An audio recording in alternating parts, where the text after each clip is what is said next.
Jaya Radha Madhava Kunja Bihari Jaya Radha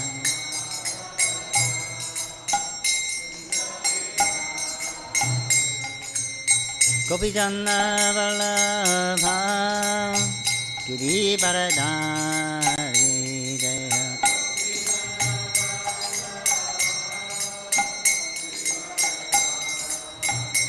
Jai Gopijana Vallabha Giri Baradari Jaya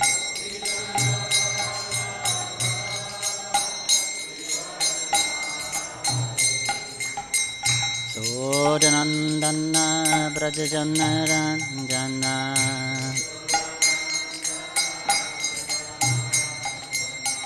Yasodanandana Brajajana Ranjana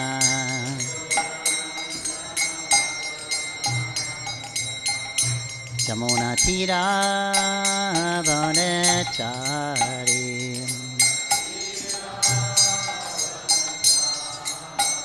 Jamuna Tira Vanechari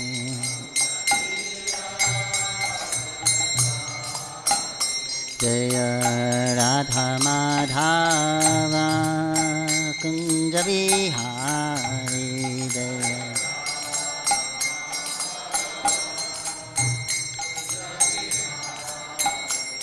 Jaya Radha Madhava Kunja Bihari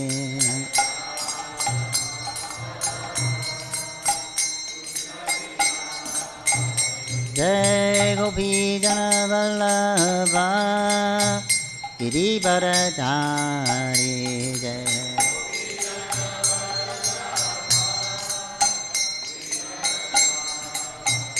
Jai Gopijana Vallabha Giri Baradari Jai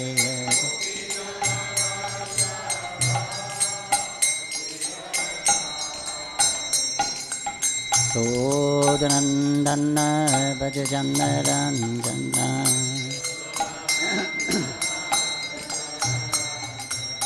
Yasodanandana Brajajana Ranjana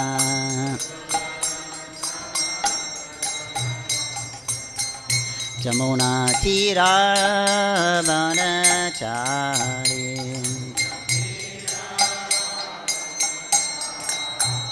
Jamuna Tira Vanachari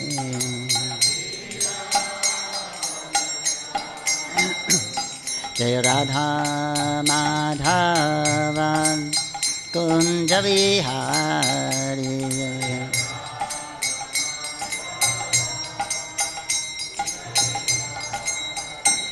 Jaya Radha Madhava Kunja Bihari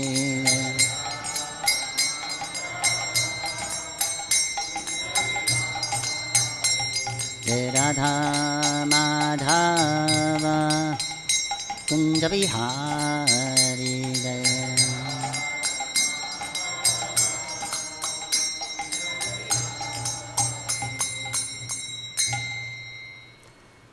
Jai Om Vishnupada Paramahamsa Parivrajatara Sisya Mahata Bahaya Charananda Bhaktivedanta Swami Srila Prabhupada Ki Jai ISKCON Founder Acharya Srila Prabhupada Ki Jai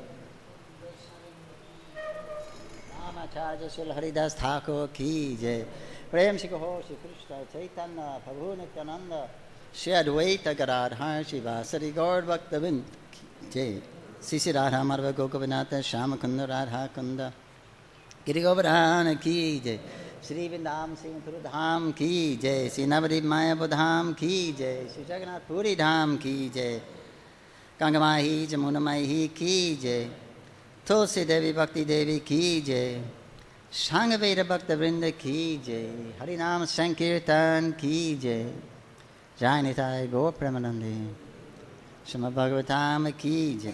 All glories to the assembled devotees. Glories to the assembled devotees. All glories to the assembled devotees. All glories to Sri Sri Guru Gauranga. Glories to Srila Prabhupada.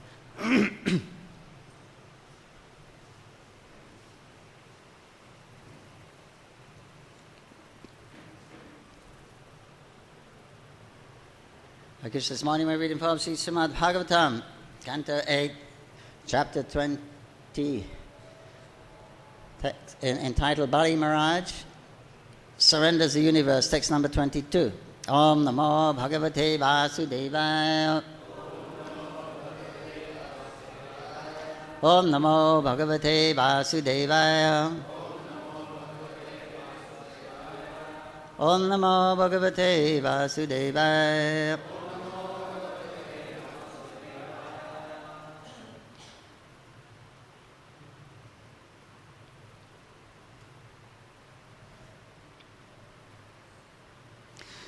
Kaye balis tasya mahavibhute. Kaye balis tasya mahavibhute. Shahartrig Acharya Sarasharetat. Sahartvig Acharya Sarasharetat. Tarasha Vishvam Trigunam Gunatnake. Tarasha Vishvam Trigunam Gunatmake. Utendriyata asya saya jiva yuktam. Utendriyata saya jiva yuktam.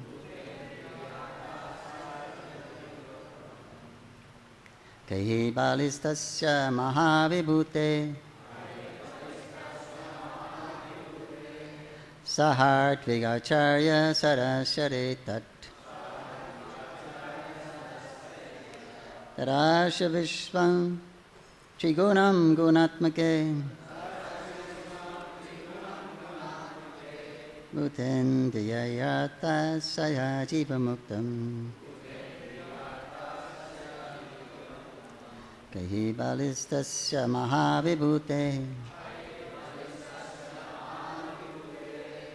Sahartvigacharya sarasyaretat. Tarasha vishvam trigunam gunatmake. Bhutendriyaya saya jiva muktam.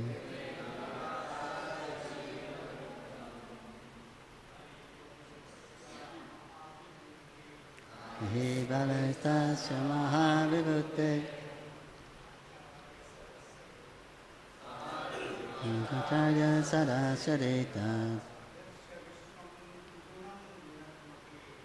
Asya vishvam trigunam gunatmake. Tendayaya saya jiva muktam.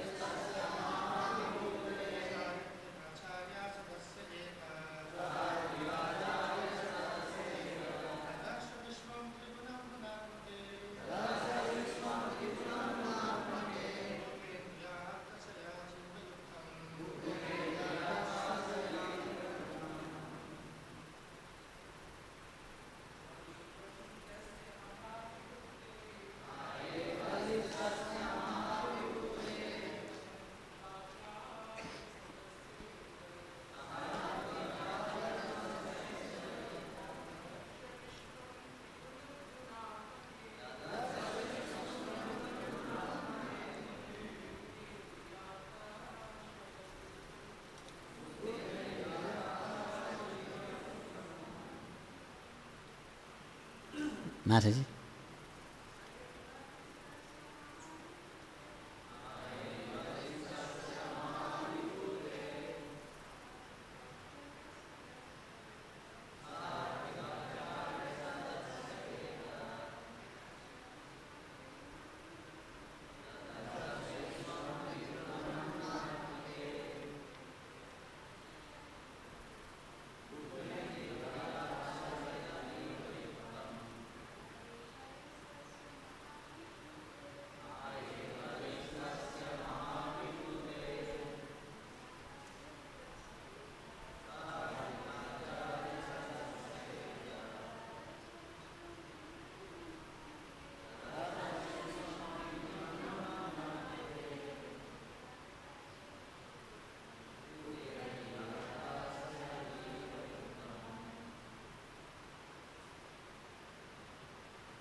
Kai, in the body, Bali, Maharaj Bali, Tasya, of the personality of Godhead, Mahavibhute, of that person who is equipped with all wonderful opulences. Saha Ritvik Acharya Sadasya, with all the priests, acharyas, and members of the Holy Assembly. Etat, this, Dararsha, saw Vishvam, the whole universe, Trigunam, made of the three modes of material nature, Guna Atmake, and that which is the source of all such qualities, Bhuta, with all the gross material elements, Indriya, with the senses, Artha, with the sense objects, Ashaya, with mind, intelligence, and false ego, Jiva Yuktam, with all the living entities,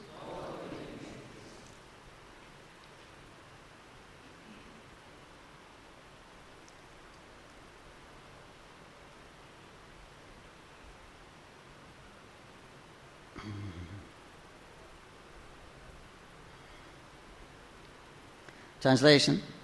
Bali Maharaj, along with all the priests, acharyas, and members of the assembly, observed the Supreme Personality of Godhead's universal body, which was full of 6 opulences.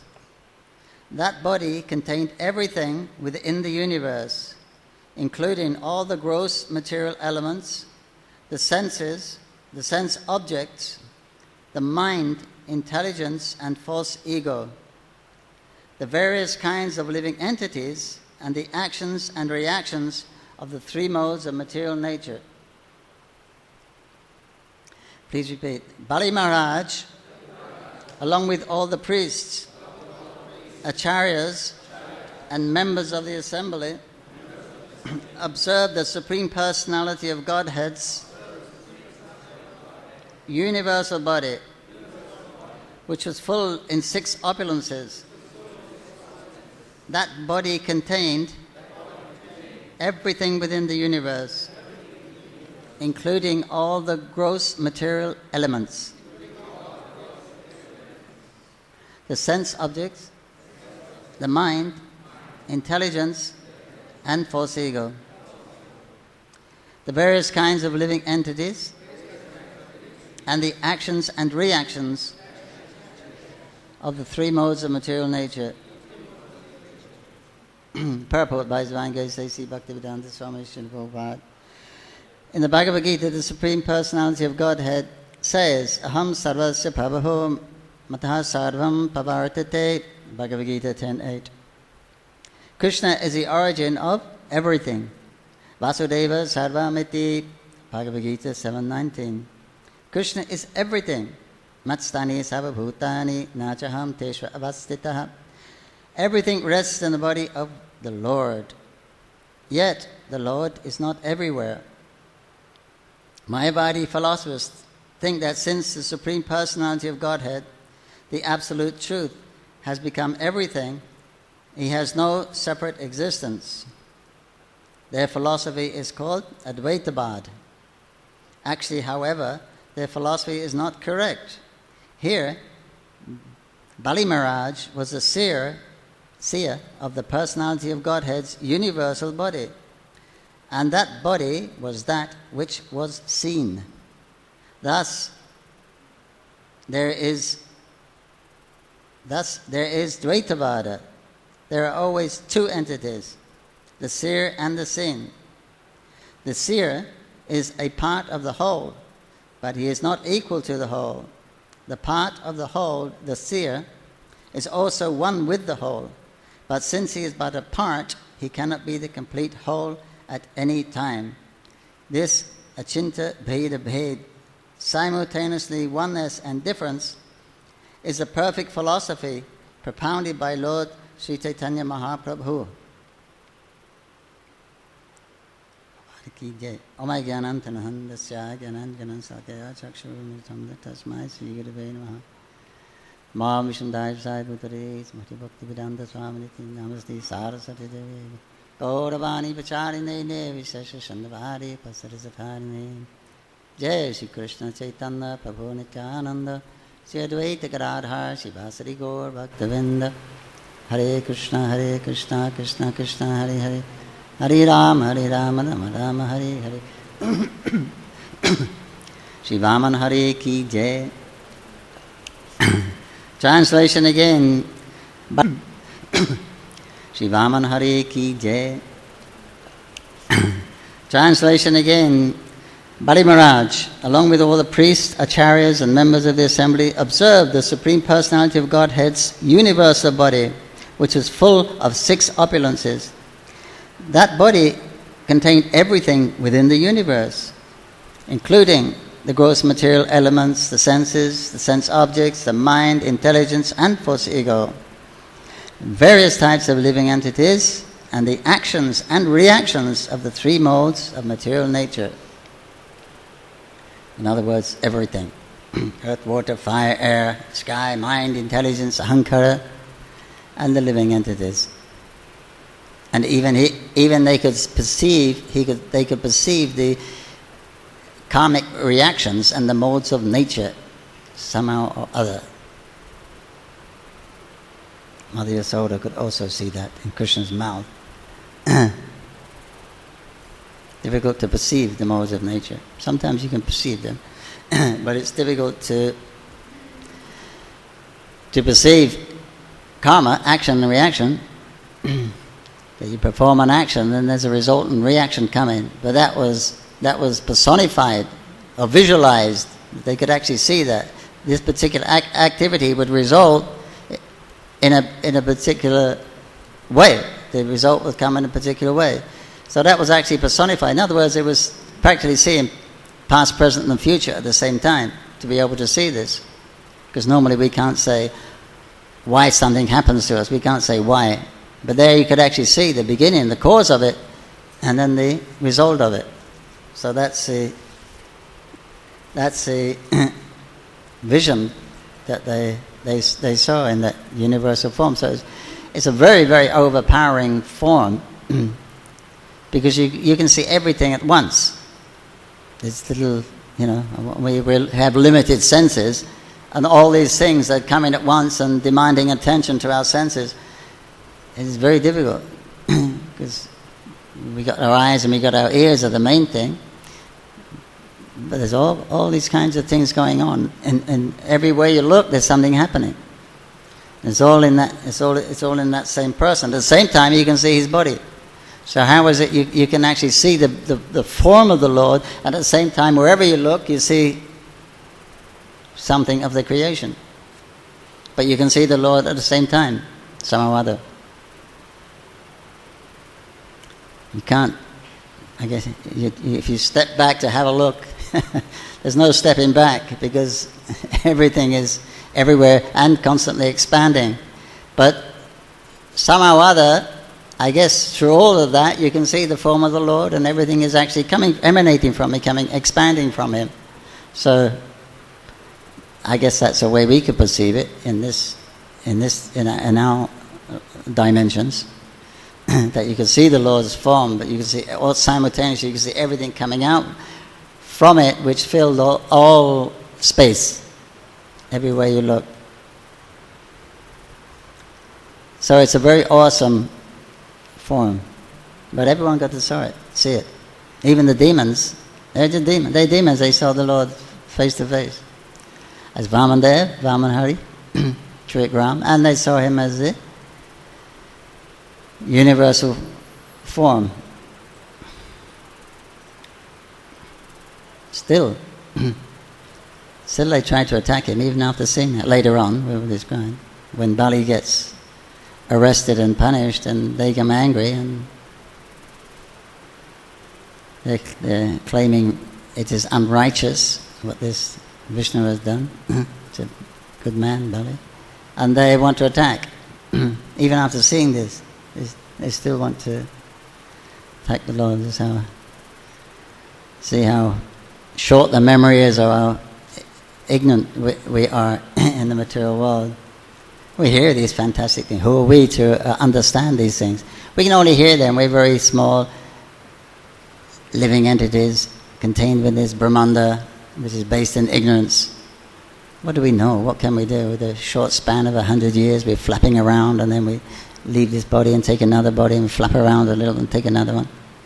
How can we understand all of this? Only by hearing from the Srimad Bhagavatam, from the authority, you can actually get a glimpse of actually what's going on. What is the material world, and what is the cause, and what is beyond.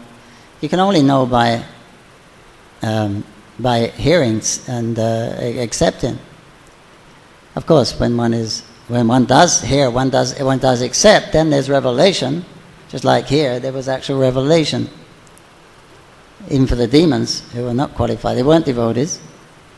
They weren't qualified to see the Lord's form, but he appeared before them. They all saw Vamanahari, and they knew he's Vishnu, as it was pointed out. Sukacharya said he's Vishnu, and he'd steal everything if you agree to his thing. So they saw him, they knew he was Vishnu, but in that form he didn't look like Vishnu. He was very cute, very charming, very unassuming, and very harmless. 5-year-old boy, nobody feels threatened, right? But anyway, they knew, according to Sukacharya, he's Vishnu. Then they saw the universal form. Still, it's like us, we hear so much, every day we hear in Bhagavatam, you're not the body. We should accept what's favorable for Krishna consciousness, we reject what's unfavorable. Still, even after hearing those things, that we're not the enjoyer, we're the enjoyed, we're always thinking how to enjoy it. We're always seeing things with a view to improve our situation. And it doesn't stop, right? Unless one actually consciously applies oneself to, remembering I'm the enjoyed, I'm not supposed to be the enjoyer. This enjoying mentality is a cause of my rotating in the material bodies. Because as soon as you interact with the material world, as soon as then there's reaction. Very tricky, like the spiders bite the web. The more you try to get out, the more you become entangled in the quicksand, the quicksand, sinking sand, the bog. You fall in there. The more you struggle, the more you go down. So like that. You struggle to enjoy the material nature, or you struggle to become free from the material nature, you become more implicated. You get stuck up with reactions. But we heard that every other day. We hear that, but we don't give up, isn't it? Still always looking for the shortcut, the easy way, how to make life easier, how to resolve the problems. Always anxious for a better future. That is our insignificant position of the tiny little jiva in this material world, in this gigantic material body, compared with the size of the soul. This body's a mountain, huge, has all the demands, and we're still catering for it. We haven't given up that idea of the body is important. We should cater for it. Eating, sleeping, mating, defending. They're going to go on anyway, but they should be minute. But it's not the main thing. But how more important is our desire to serve ourselves and desire to serve Krishna. Generally, most of the day, your personal desire wins over that of surrendering to Krishna. Mostly we think that adjusting the day, adjusting the life is important. But it's not so important. Because we think by adjusting we'll become free from suffering and get more happiness, but it won't. Your happiness and distress are coming from your previous karmas, not from your intelligence. intelligent activities. Something will happen in the future from that, but right now, that's fixed. So that's just the way Maya bewilders us. But still we go for it. We hear it all the time, but still we do it.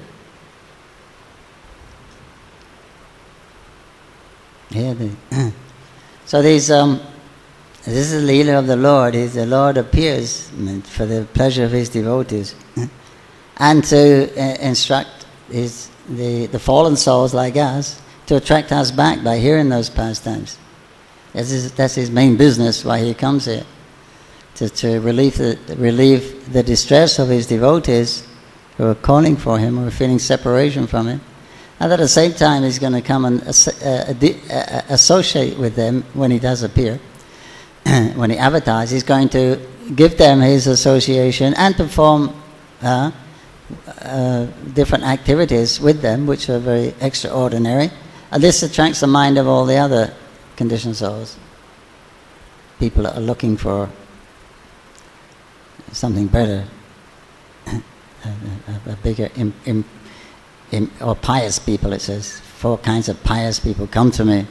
Everyone is trying by themselves anyway, but the pious ones, they go to Krishna. That's what piety means. They have more faith in Krishna than themselves, which is not a bad policy. But the false ego is so strong that we think, we're trying to take Krishna's position that we can do it. We can do it by our own endeavor. It doesn't go away. It's the last thing that goes away, because that's the first covering, is the false ego. So the idea is the last thing that goes away, the last thing that gets purified, that I'm Krishna's. I'm meant for Krishna's enjoyment. Now I'm using Krishna for my enjoyment. I'm praying to Krishna, please take away my problems. Please give me all my things, what I need, what I can't get. So Krishna's my servant. This is the mentality. So that has to change. We have to recognize that we're the only purpose of existence is for Krishna's pleasure, in essence. Choice is there. You can use your independence, Krishna says, but not in the spiritual world. Don't misuse it. If you want to enjoy separately, then there's a material, we go there. So till you give up the idea of enjoying separately, then we stay here. Till that desire gets purified. So that's why the Lord comes and performs His extraordinary pastimes. And then it will show you. It will explain what they actually saw in the Lord, how the universe was contained within the whole Lord's body. Different parts of His body was describing where different things are different areas in the planetary system are situated, and different elements are there. Very bewildering. But it was an actual form. Prabhu said this is more or less an imaginary form. It's just for this little momentarily. Krishna showed it a few times, half a dozen times or so, I guess. I don't know, less maybe. Lord Chaitanya showed it. But we don't hear much. Duryodhana, Arjuna, here. So it's not a form that you can actually have a relationship with. It's to which part do you have a relationship with? Everything's happening at once, simultaneously, past, present, and future. It's a bewildering form. You can't focus on any one thing. You can't, because even you focus on His form. His form is full of different kinds of life and different things, so you get bewildered. Senses go to whatever's prominent. The senses go. Right? If there's a noise, an explosion outside, everyone's ears are going to go there. Prominent thing, right? If somebody gets up and starts shouting, everyone's attention will go there. Whatever's prominent, you go there. So all there's hundreds and thousands of things, and they're all prominent. So where do you go? It's completely bewildering. That's what Arjuna admitted. I'm bewildered. It's bewildering. It's horrible. Actually, it's horrible. After a little while, Krishna said, please, I can. Okay, thank you for showing me. I wanted to see it, but I know I'm fully satisfied. I don't want to see it anymore. So that would be nice to see it. It comes like sense gratification. If you keep on doing the same thing, you keep on eating that pizza and ice cream, eventually you get sick. Right? Eventually it becomes horrible. You can't even look at it anymore. Right? If you're forced to eat it, eat it, then it becomes horrible. So the source of pleasure, eventually, if there's too much, it becomes a source of suffering. Anything. So like that, that you actually can see the Lord, but then, oh my God, what do you focus on? It's just blow your mind in the beginning, but what are you going to focus on? So you can't really have a relationship with Him in that form. It's the vibhuti, the opulence is just too great. It's just too powerful for us. It's too much at once at the same time. We can't accommodate that. Brain's just gonna stop. Too much. So therefore, Arjuna said, "No, please let me see you in your original form, the one I know." Then Krishna went back to his forearm form, and then Arjuna was very pacified. Oh, what a relief to stop that one. But even after seeing this, the demons saw this. What was their qualification? They came to fight. Oh, they were Bali's friends. Bali was a pure devotee. I guess that was their qualification. And anyway, they're not ordinary people, demons. Anyone who appears when Krishna's avatar and is not an ordinary person. How's it possible? You can take birth in the material universe on a planet where Krishna is. You've got to be very, very pious. You have a lot of security for that. You can actually... Because practically everyone goes back to Godhead at that time. So they're not ordinary people. But they're demons, but still they're seeing the Lord. They're seeing His form of Vaman, they're seeing His form of Vishnu. And still they're bewildered. Still they don't follow Bali's example. They feel cheated. They think he's done us wrong. Now we've lost everything. We had the heavenly planets. We beat the demigods in a fair fight. It's our possession, and now he's coming. We're going to lose it all. Not only that, our Bali is so magnanimous. He's very generous. He's agreed to give the Lord whatever. Even he knows, he's really honest, good-hearted person.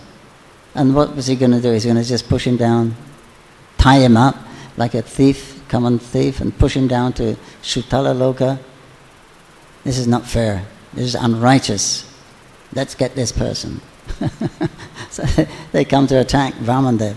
Of course, the associates of the Lord, they're Nandan, Sunandan, and Vishnu. They're laughing at the demons, trying to mentality of trying to attack Vishnu. They're laughing, and they easily beat them off and send them away.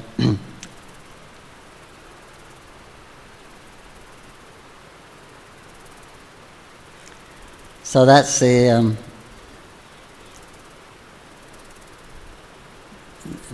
Lord, that form full of six opulences. All we say Krishna is full of six opulences. Even his normal form has those six opulences. He displays those six opulences also in full, but he doesn't show all the material elements.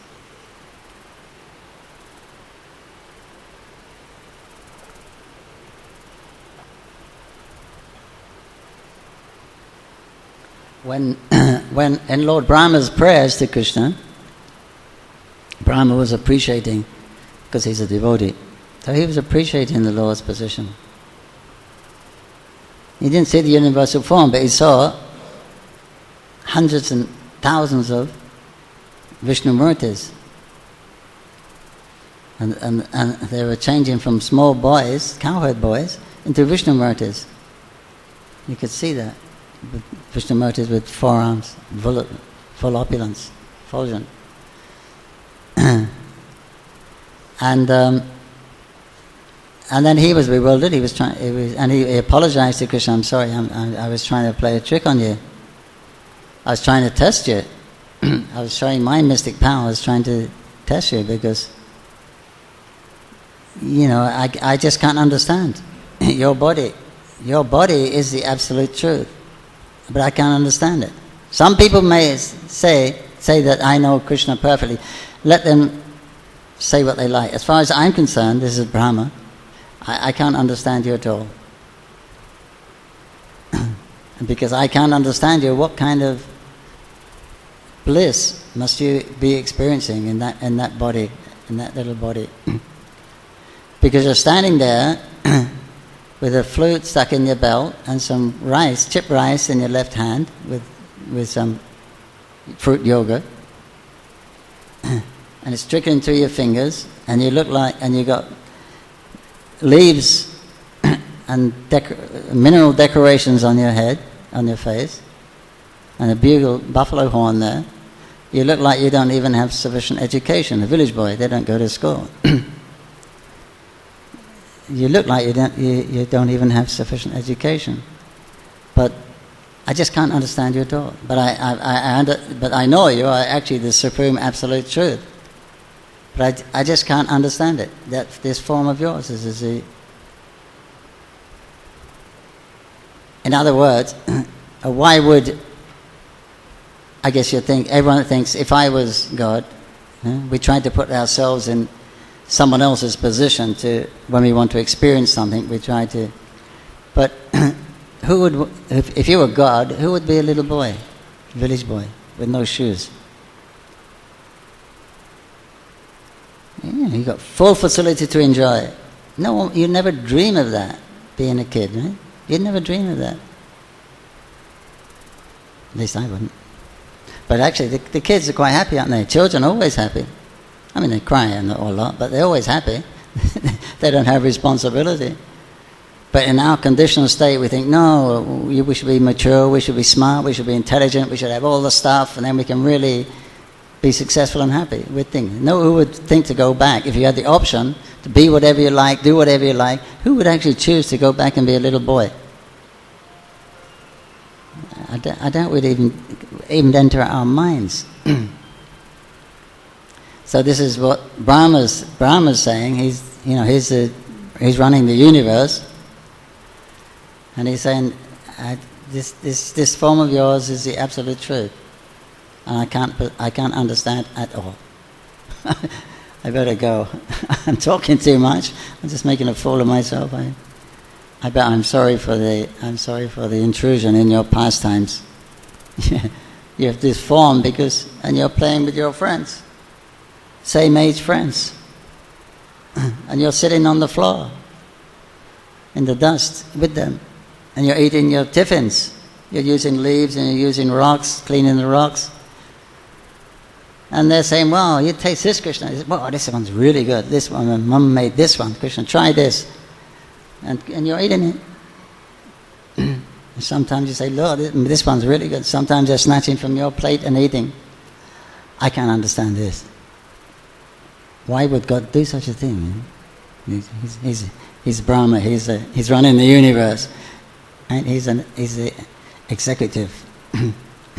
So you don't think like that. This is how we're conditioned in the material world. But that's Krishna. He wants to enjoy all these different rasas, so therefore he enjoys from the full span from childhood to youth. He don't worry about old age. I mean, he has the time, but he's not going to enter into the old age. Not like us. No, if we had a choice, we would never get over 40, right? We would stop at 40 or so. Like that. Krishna's always 16, 17, 18 looks. Doesn't go beyond that. Even he had great grandchildren. Or grandchildren. Still he looked very young and beautiful. And why not? He's come to give pleasure to his devotees and attract us. So this is the personality, and here he's showing the inconceivable, how he's inconceivable to simultaneously one and different from his creation, which Mahaprabhu is expounding this philosophy of Chinta Veda, Veda Veda Tattva, simultaneously one, yet different from it. This synthesizes all of those different philosophies of Vaita, Advaita, Dvaita and Advaita, that it can synthesize it. He is both simultaneously. He is everywhere as Advaita in the Brahman effulgence is spread everywhere. That's the ambience of the whole everything. In creation and outside the creation, it's all rested in the Brahman, which you can say is the spiritual sky. That's also Krishna. That's his impersonal aspect. But then within that, he's also has form, and he performs activities. And for those activities, you need places, and you need stuff and entities to relate to. So they all come from Krishna. The space is his already. Then within that, from his own body, Savasya Prabhava, from his own body comes earth, water, fire, air, in the material world, that is. And then the spiritual world, it's all the spiritual counterparts of that, of Satchidananda. And then he expands into, not directly, Balaram, because Krishna doesn't do any work. Then he expands into the dham and the residence and the trees and the cows. And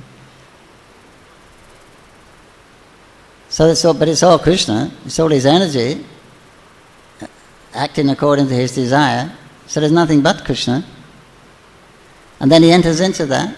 It's his energy. He makes a whole playground, a whole scene, stage, and then he personally enters into it and plays like someone else. So that's why he's so bewildering. But he's not.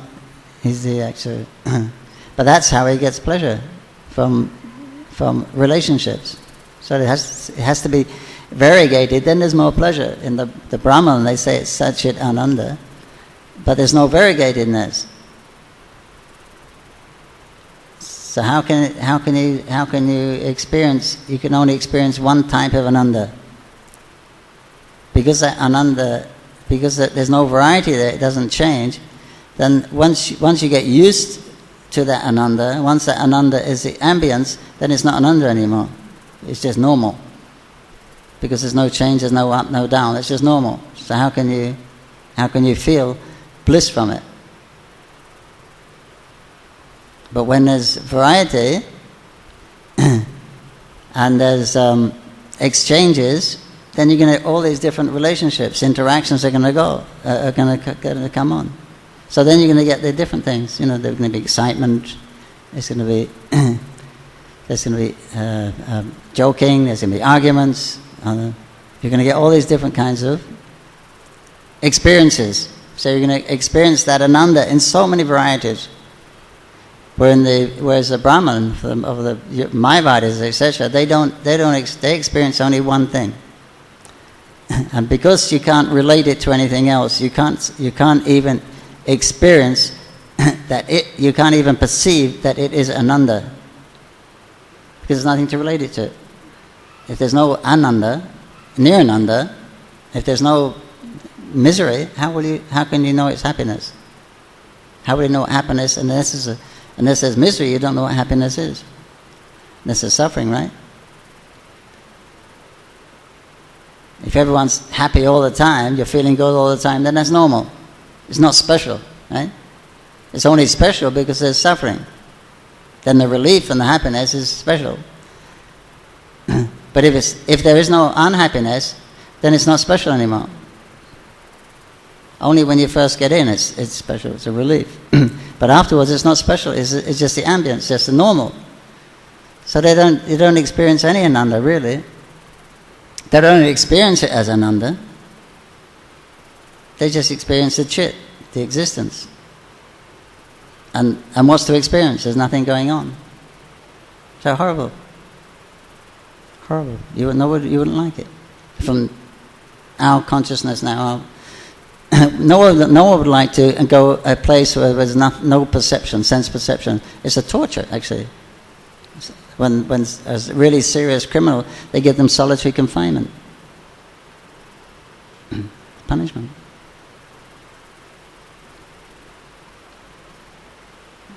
Put them in a padded cell. It's a torture. And the light is also torture. I had a cataract operation. I recently had some other laser, but they put the lens on your eye, and you have a ring. They put a ring in your eye, so you can't blink. Then they put this other instrument in. It touches the eye. It has to burn off the laser out the whatever's problems you have with your defects, things in the eye. And it's a terrific bright light. It's horrible. And you're trying to blink and you can't. But you're trying hard. And he says, open the other eye. I said, no, it's bad enough already. I'm not going to open the other one. He said, open the other one. Then you open it. Oh, and then the light goes down. I guess you share it or something. But it's painful. You want it to be finished and you can't get rid. You can't turn away and you can't blink.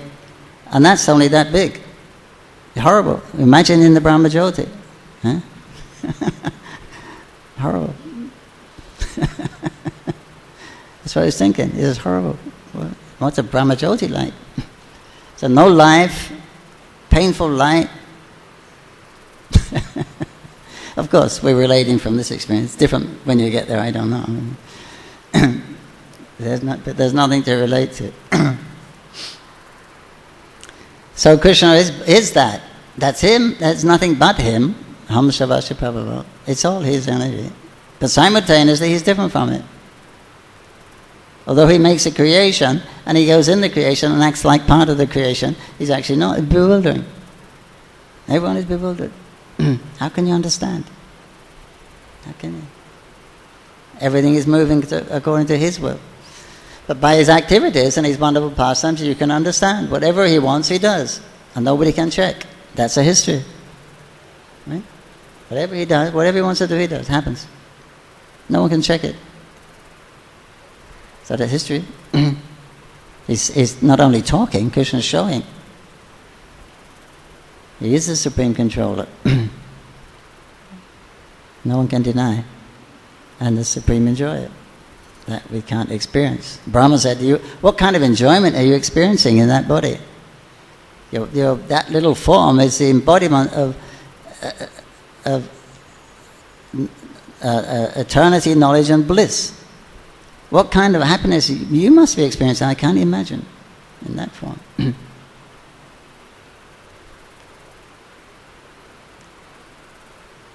Bhaman Hari ki jai. So he's asked to speak a little bit about Tamal Krishna Goswami Maharaj's appearance today. I can't speak so much. There will be a program in the Conch building from 10 o'clock. Everyone is invited. We know him as a very great soul. He was very kind to me. Very personal. He was a real person. You could speak to him, and he would treat you as a person. He would look at you and respect your thing, but he always got what he wanted. You know? It may not affect him, but he was very personal and very powerful. I was speaking to someone this morning. He said Tamal Krishna was so powerful. I said it feels like he's still here.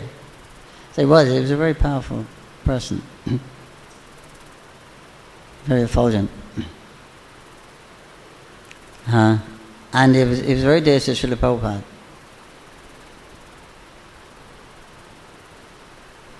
one story he told is in Calcutta. That time he was a Grihastha. And he said our facility was, we had a room, and there's one couple living one side and a curtain in the middle, and that was on the other side we were living. The room was, he said that was the best facility I ever had as a Grihastha. And Srila Prabhupada started, he was forming a GBC then. So Tamakrishna said, I want to be a GBC, because if you're a GBC, you're going to get Prabhupada's association.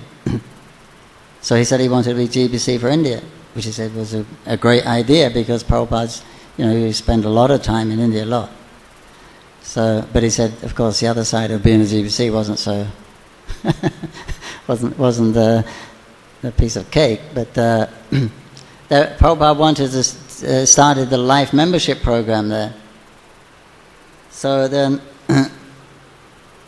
and Tamil was the only Grihastha. All the other GBC were sannyasis around at that time, at that particular place, anyway, Calcutta.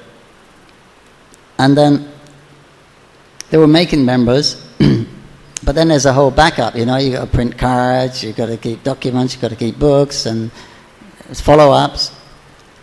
And then he would get someone to help him for a little while, and they'd say, look, I'm a sannyasi, I can't do this job.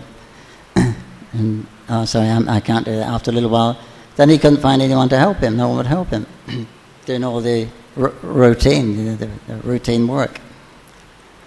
So then he was maxed out, because he had to do everything himself, and he couldn't do it. So then he went to Prabhupada, and he was crying. He told Prabhupada, I've had it.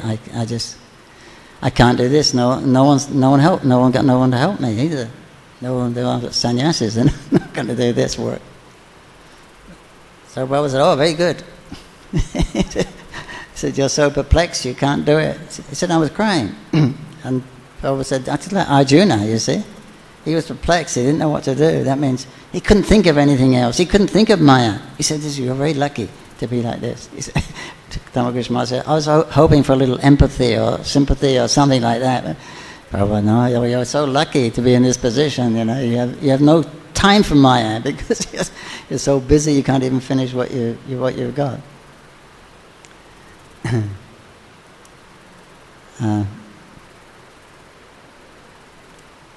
And from there also, Srila Prabhupada was sent into Mayapur to secure this land, and he had to take he bought the money. At that time it was 100 rupee notes was the biggest note. And the land was about 4,000 rupees a biga at that time. That means 12,000 rupees an acre in those days. But still, that was still a lot of money at that time. And he said, and the system was such then, when he went to he had to get the cash from the bank, so it's all in 100 bills, so he had a lot, and he had to stick it down his dhoti, because he's going by train and bus, and expert pickpockets everywhere. Then he made the purchase with the people that own the land, Sheikh brothers, and they came with sticks, because they were going to take the money and give him the land, so they came with swords and sticks. And they had to go to a bank somewhere, and he had to register the number of every note. Can you imagine? It was a system in those days. So then he got back to Calcutta. It was late, like after 11 o'clock. Everyone was sleeping except there was a light on in Srila Prabhupada's room. So then he went to Prabhupada's room. Prabhupada was there awake, doing work, and he came in and paid his obeisance. He said, Srila Prabhupada, the land is yours in Mayapur. Prabhupada said, thank you very much. Take rest. So he bought this. So he actually did that purchase here. I came to visit Jananivas here in 1970, possibly 71. there was the Bhajan Kutir was there, and there was a pandal. So it was then just after Gopurnima, and not Gopurnima. I think the first one was 72. But anyway, there's a pandal there. They had a program, meeting, and and the devotees thought I'd come to take Jananiva's back, because Jananiva had joined just recently. So they thought there was a rumor that my mother sent me to India to get Jananiva back to normal. Wasn't a fact. We were in India. We were both in India together. I just wasn't with him when he joined. So it was a little intense, and I had some good arguments with the sannyasis at that time, and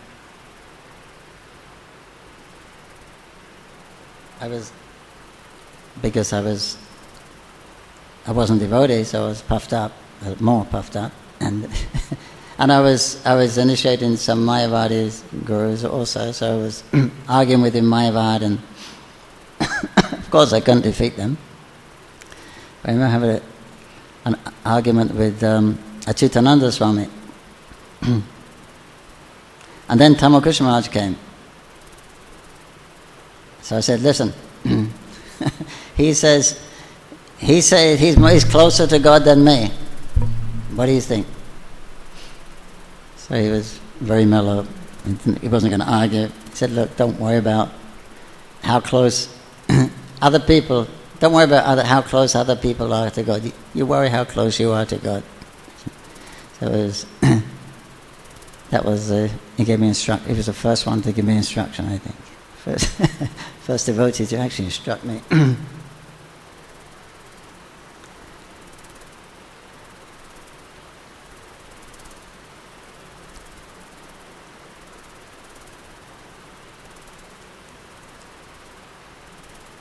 Yeah, when he wanted to do things,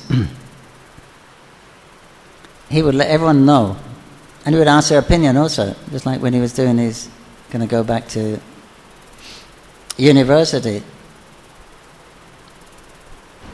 He wanted to become a professor. The idea was that they get their degrees, they get their PhDs, and then Prabhupada wanted a university in Mayapur. So he wanted to get a degree so that he could come and teach. When we opened the university in Mayapur, he said, my subjects will be ISKCON and Srila Prabhupada. He said, I'll be giving doctorates on this subject. But he would ask everyone, what do you think? And he even asked me, although I was an insignificant devotee, what do you think of this? Me, I'm going to go back to school, going back to... So he's very, even though I was a nobody, he was still asking my opinion. So it made you feel, it's very personal, like that. Very strict with his disciples.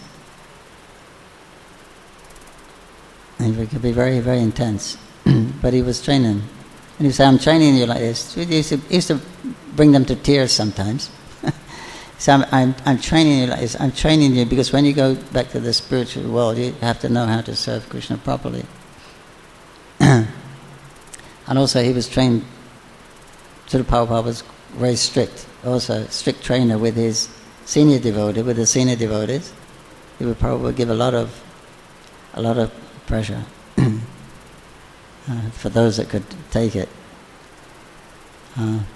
So he had both those sides. Krishna Maharaj had both those sides. Very sweet, and the same. He could be very heavy also. The thunderbolt and the very particular. But he did so much. Prabhupada had so much appreciation for what he did. He was one of the pioneers in book distribution and preaching in difficult countries. Very favoured. A lot of mercy from Srila Prabhupada. Anyway, his Vyas Puja program will go on. Conch Building, I forget the room. 10 o'clock. Sorry? 872. 876 room number. Jai Sri Ramakrishna Goswami Maharaj ki, Sri Prabhupada ki jai, Srimad Bhagavatam ki jai, Mayapur Bhaktavinda ki jai, Thai Gaur Premanandi, Hare Hare Hare Krishna.